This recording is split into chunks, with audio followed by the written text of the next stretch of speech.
Mesdames et messieurs, bienvenue au journal. Autonomisation des jeunes filles, le sujet était à l'ordre du jour de la visite du Haut-Commissaire du Canada au Centre de promotion de la femme et de la famille à Lac-d'Eau dans la région du Nord le 15 février 2025.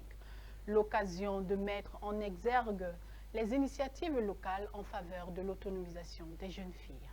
C'est tout pour les titres.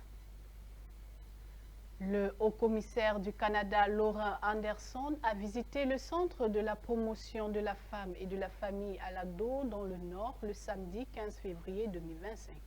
Cette rencontre a révélé des initiatives locales en faveur de l'autonomisation des jeunes filles. Oubakari Adama. En ce jour mémorable du 15 février 2025, le haut-commissaire du Canada, Laurent Anderson, s'est rendu au centre de promotion de la femme et de la famille de Lac-d'Eau. Accompagné du sous-préfet et du maire de la commune, cette visite s'inscrit dans un cadre plus large d'évaluation et d'encouragement des initiatives locales dédiées à l'autonomisation des jeunes filles. Inauguré le 1er février 2023, le centre de promotion de la femme et de la famille de Lac-d'Eau s'est rapidement imposé comme un bastion d'espoir et d'émancipation pour les femmes et les filles de la région.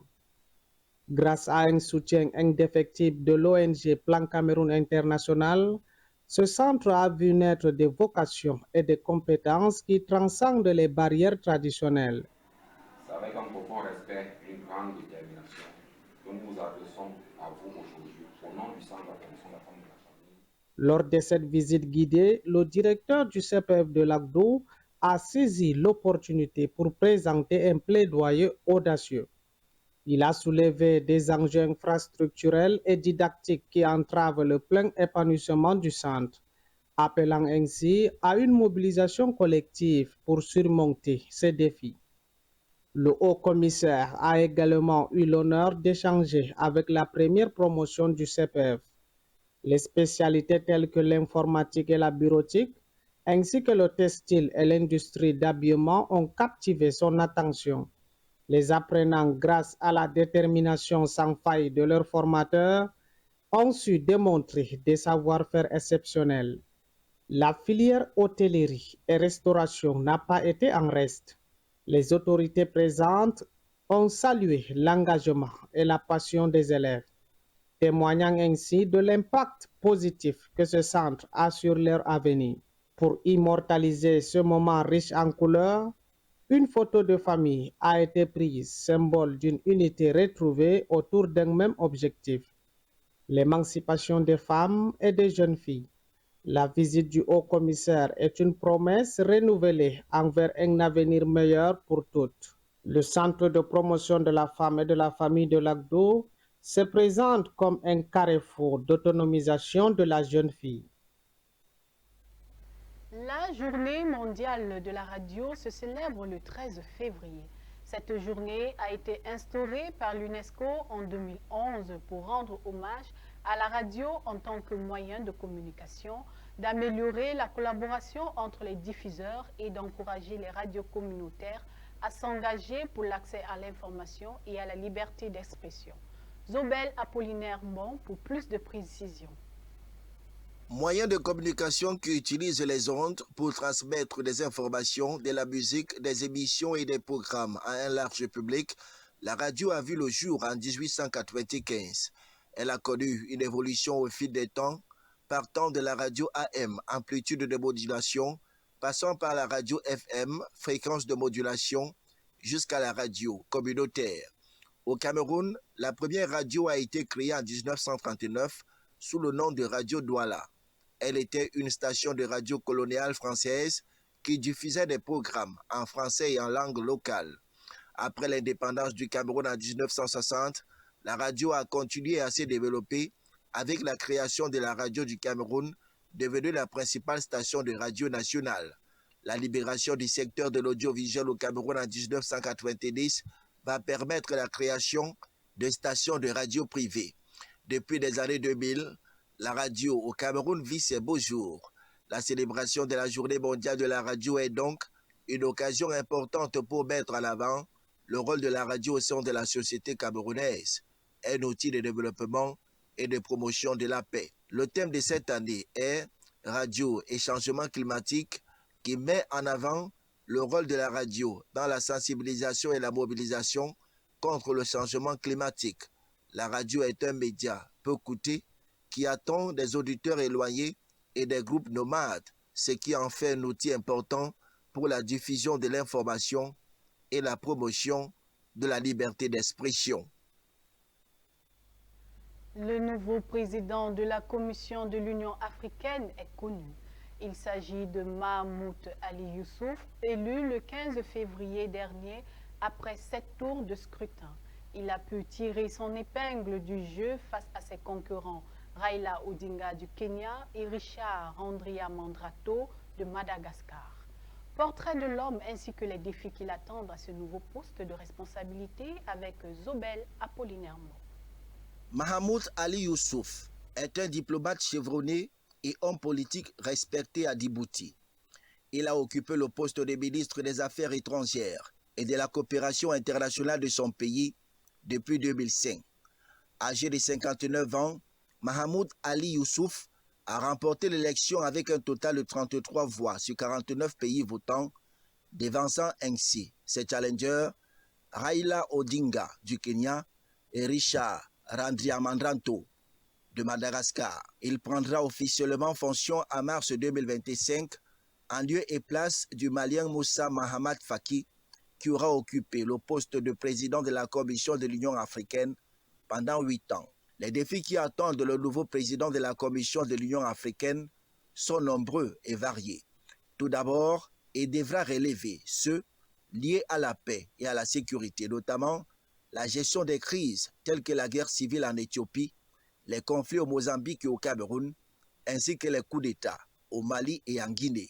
Ensuite, il devra s'attaquer aux défis économiques tels que la promotion de la croissance et du développement économique de l'Afrique, la mise en œuvre de l'agenda 2063 et la réalisation des objectifs de développement durable. Mahamoud Ali Youssouf devra également renforcer la coopération et l'intégration entre les États africains, promouvoir la démocratie et les droits de l'homme, améliorer la gouvernance et la transparence au sein de l'Union africaine.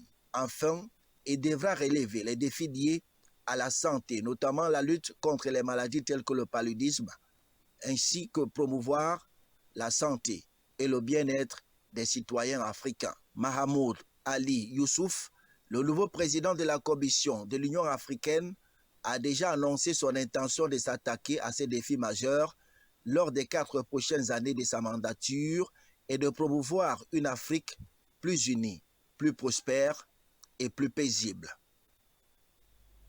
Dans la ville de Maroua, à l'extrême nord Cameroun, le festival La Fantasia s'érige en un symbole fort de la culture locale.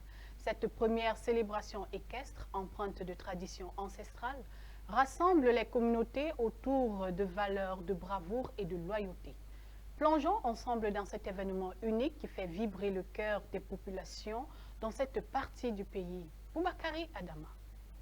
Bienvenue à Maroua, au cœur de l'extrême nord du Cameroun, où les traditions ancestrales prennent vie dans une célébration unique, la Fantasia, un événement qui transcende le temps et honore les valeurs culturelles et spirituelles de notre société. La première édition a connu la présence de différentes chefferies de la région de l'extrême nord qui se sont rassemblées pour honorer à cette coutume qui leur est chère.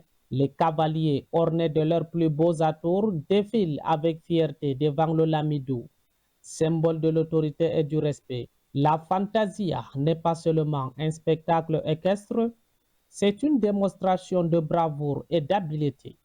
Les chevaux galopent, s'élancent et s'arrêtent en un instant, témoignant d'un lien indéfectible entre l'homme et l'animal. La Fantasia est un moment sacré pour nous. De mettre le cheval au centre des préoccupations. Comme vous avez constaté, cette Fantasia a été très animée.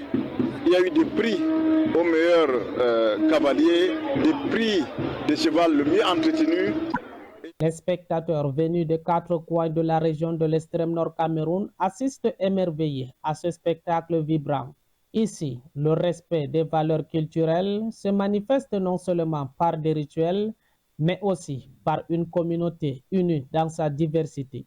En ce jour de célébration, Marwa se transforme en un véritable théâtre vivant où chaque cavalier, chaque cri et chaque battement de cœur rappelle l'importance de notre héritage culturel. La première édition de Fantasia est bien plus qu'une tradition, c'est une fierté partagée qui perdurera à travers les âges. Sport et football, tournoi UNICAF U17 qualificatif à la CAN au Maroc. La sélection nationale camerounaise éblouit son public. Le groupe amené par le coach Saïdou Alioum a fait une entrée tonitruante lors de l'ouverture à Douala.